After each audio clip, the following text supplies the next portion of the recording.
मैं देश भर में घूमा हूं पार्टी के अध्यक्ष के नाते। केरल और बंगाल इसके अलावे कहीं पर इस प्रकार की क्रूर हिंसा का नग्न तांडव मैंने नहीं देखा है। पहले कम्युनिस्टों ने और फिर टीएमसी ने। मैं आज हृदय के भाव के साथ वो सभी 321 कार्यकर्ताओं के परिवारजनों को देश की करोड़ों करोड़ों जनता की ओर से और भारतीय जनता पार्टी के करोड़ों कार्यकर्ताओं की ओर से भावपूर्वक नमन करना चाहता हूं। आपके परिवार के स्वजन ने बलिदान देकर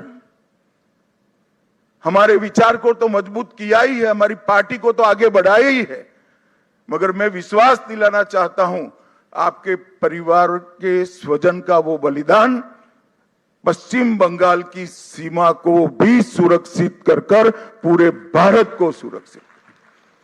ये विजय का एक और मायना है। आज त्रिपुरा में हमारी सरकार है, आसाम में हमारी सरकार है और बंगाल में भी अब हमारी सरकार बनी है। घुसपैठ असंभव होने वाली है, गौ तस्करी असंभव होने वाली है और दृढ़ता के साथ बंगाल सरकार और भारत सरकार इस सीमा को राष्ट्र की सुरक्षा के अभेद किले के अंदर परिवर्तित कर लेगी। भाइयों बहनों, ये जो यात्रा हुई है,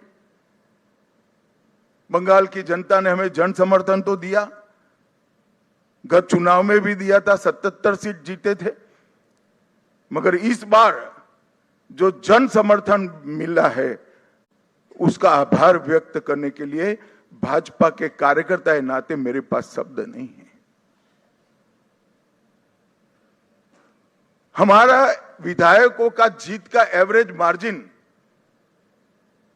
28,000 है। 28,000 वोट से हम सब जीते हैं, एवरेज निकाल देता हूं।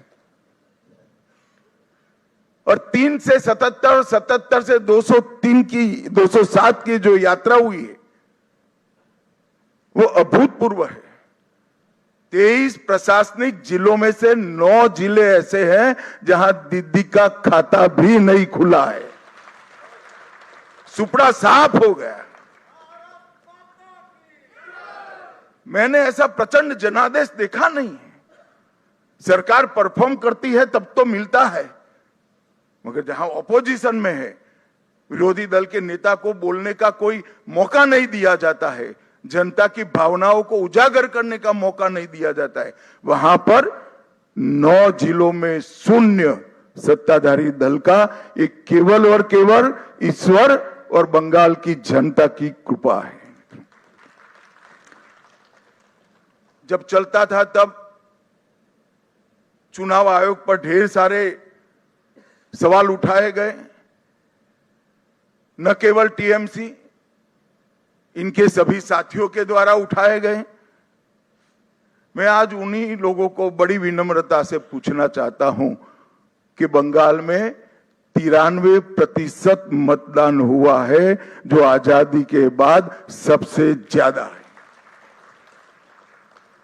और एक भी कंप्लेंट टीएमसी की ओर से छापा मारने की नहीं है, बूथ कैप्चरिंग की नहीं है, एक भी नहीं है।